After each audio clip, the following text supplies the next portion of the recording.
Have you ever wondered how things worked in ancient times? What you're about to discover will give you goosebumps. Long before anesthesia, antibiotics, and modern hospitals, the human body was already being opened with rudimentary instruments.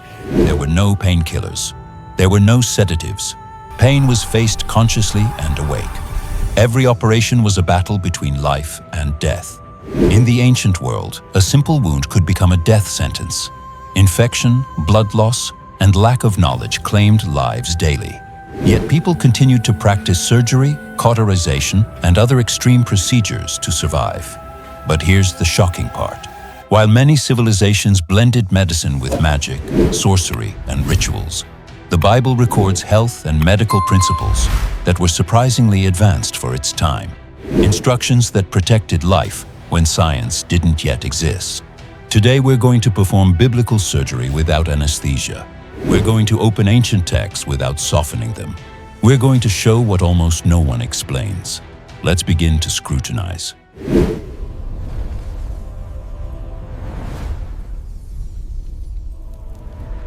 Surgery is not a modern invention. It is a practice as old as humanity itself. However, in ancient times, operating did not mean curing. It meant risking everything. Every incision was conscious pain. Every cut could end in death. There were no effective painkillers, no sterilization, and no understanding of infections. One of the oldest surgical procedures known to archaeology is the opening of the skull, known as trepanation. Thousands of perforated skulls have been found in different parts of the world, from Europe and Africa to Asia and the Americas.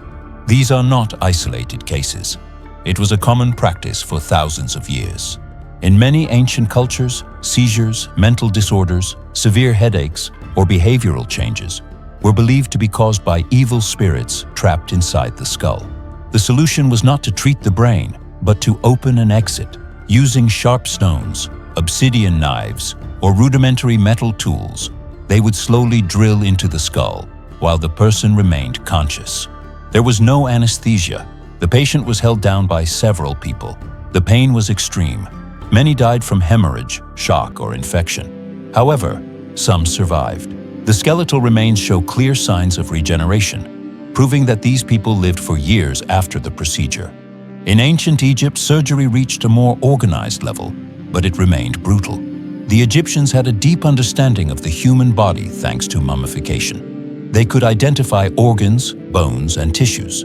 They performed amputations, drained abscesses, sutured wounds, and, in some cases, even drilled holes in the skull. However, their medicine was deeply intertwined with magic and religion. Every procedure was accompanied by incantations, amulets, and prayers to the gods. If the patient survived, it was attributed to the ritual.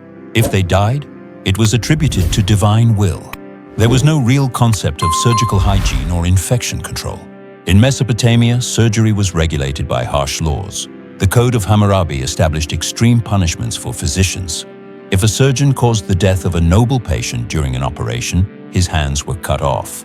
This did not improve medicine. It instilled fear. Many physicians avoided operating on serious cases so as not to risk their own lives. The procedures involved incisions, extractions, and wound treatment, but without proper isolation or cleaning. Infections were common, and the mortality rate was extremely high. In ancient Greece, medicine began to partially separate from magic, especially with Hippocrates. Even so, surgery remained traumatic. Amputations, fracture reductions, and trepanations were performed. Pain was often alleviated with strong wine, natural opium, or herbs, but the patient remained conscious. In pre-Columbian cultures of the Americas, especially among the Incas, trepanation was surprisingly common. They used extremely sharp obsidian knives. Modern studies show that some of these cultures had higher survival rates than medieval Europe. Even so, the procedure was still brutal and performed without proper anesthesia. In all these cultures, a common pattern emerged. Surgery was a last resort. Intervention occurred only when inaction meant certain death. The human body was opened without scientific understanding, pain management, or effective sterilization measures. The line between medicine, religion, and superstition was virtually non-existent. This was the ancient medical world. A world where every operation was a deadly gamble, where suffering was inevitable, where knowledge advanced slowly at the cost of human lives. And it is precisely in this context that the biblical system appears. A system that is not born of magic, a system that is not born of fear, a system that is not born of chance. Now, when the biblical system enters the scene, it doesn't introduce new scalpels or advanced surgical techniques.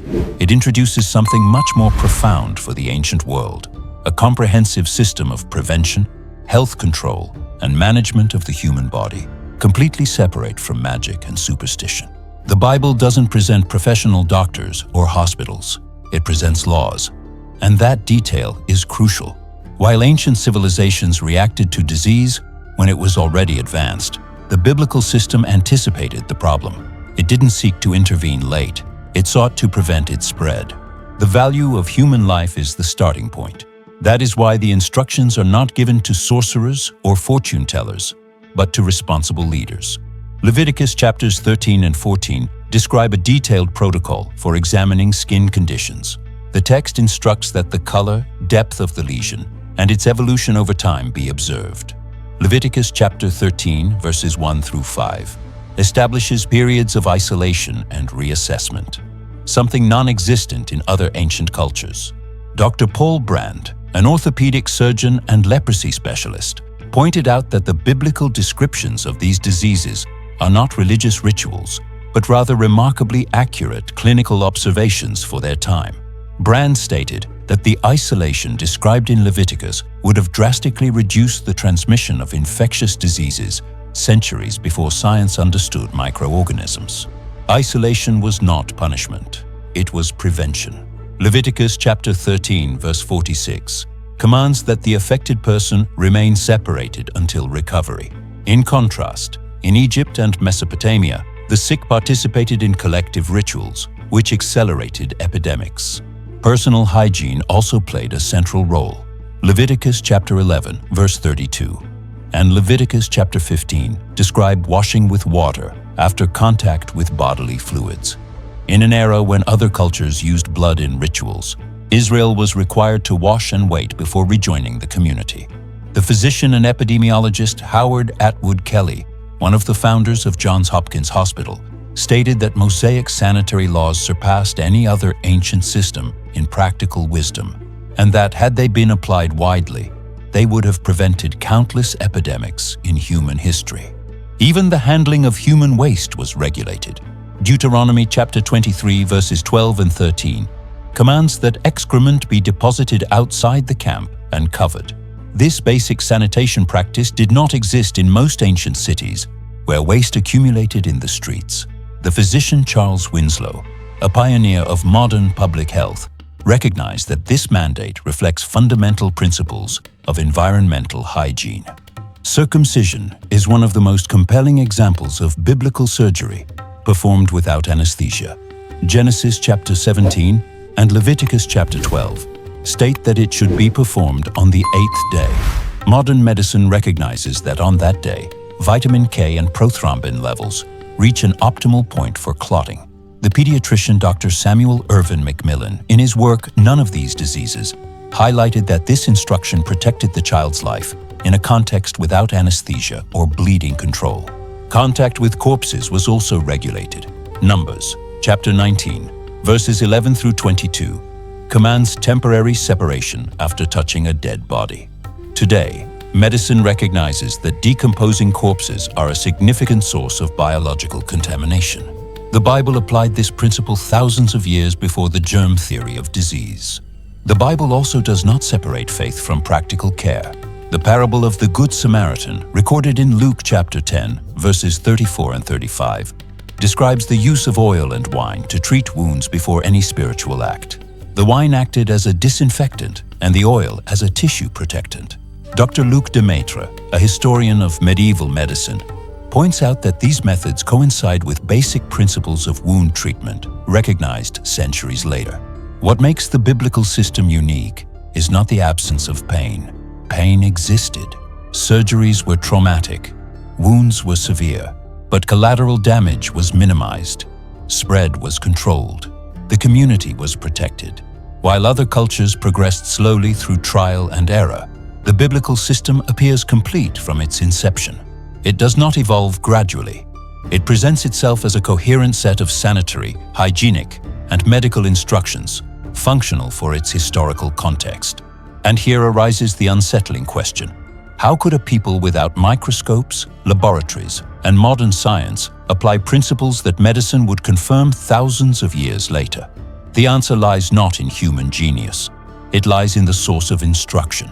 However, when modern medicine began to develop using the scientific method, many of the principles presented as discoveries were already established in a practical way in the biblical text.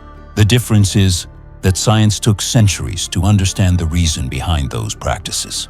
The concept of quarantine is one of the clearest examples. In Europe, quarantine was only formalized in the 14th century during the Black Death.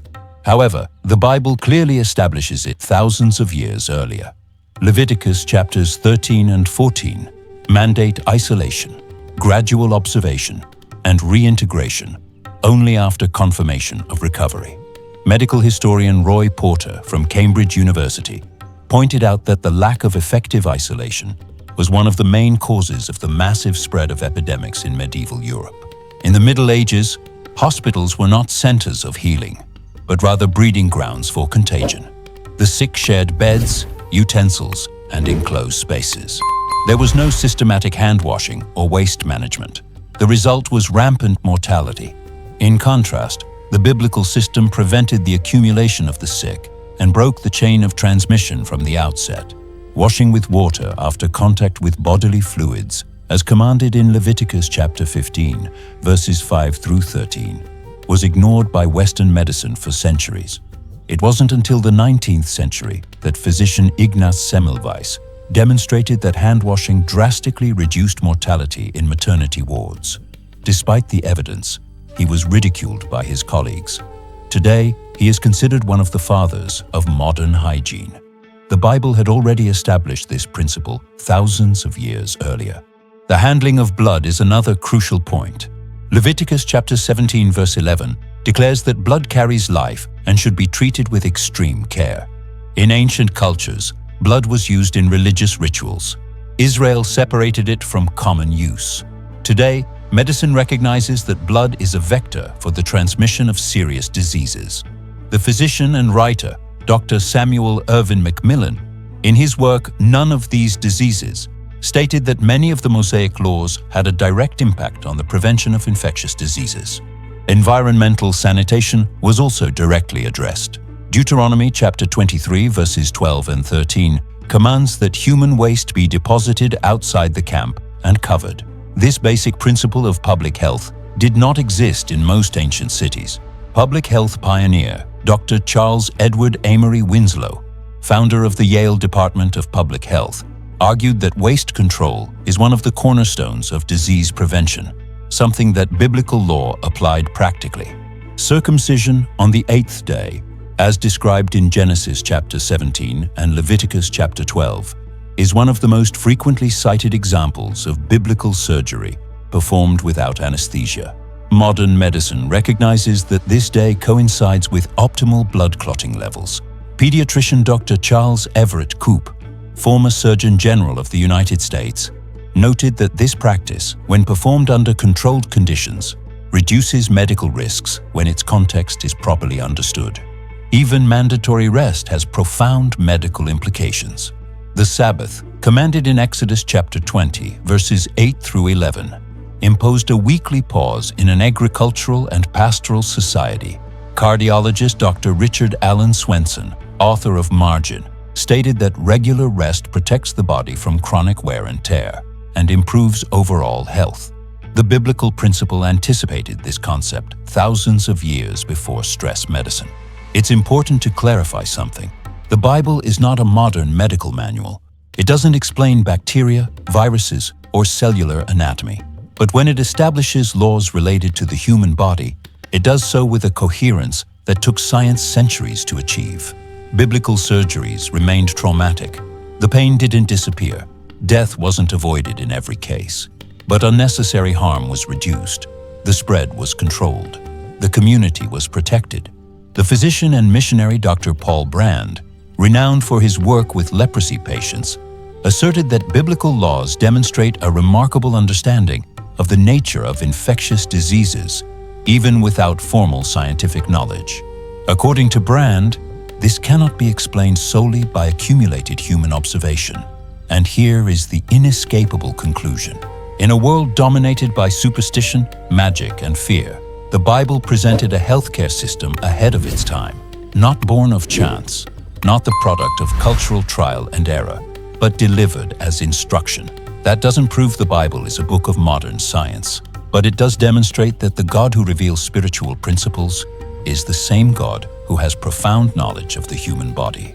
And when he instructs, life is protected, even before humankind understands why.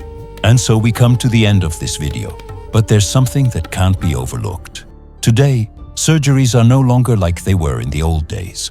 We have anesthesia, antibiotics, operating rooms, and advanced technology. Operating no longer means facing pain while awake, or risking your life with every incision. And yet, none of it came about by chance. In a world where there had previously been only suffering and risk, God had already established principles that protected life. Without modern science, without hospitals, and without technical knowledge, his wisdom cared for humankind when no one yet understood how. Medicine is easier today. Surgery is safer today. And that's why, more than ever, it's important to acknowledge it. Thank God for his wisdom. Thank God because he knows man, because he himself created him. To him be the glory. If this content edified you, subscribe to the channel and share this video so more people can explore the truth with us.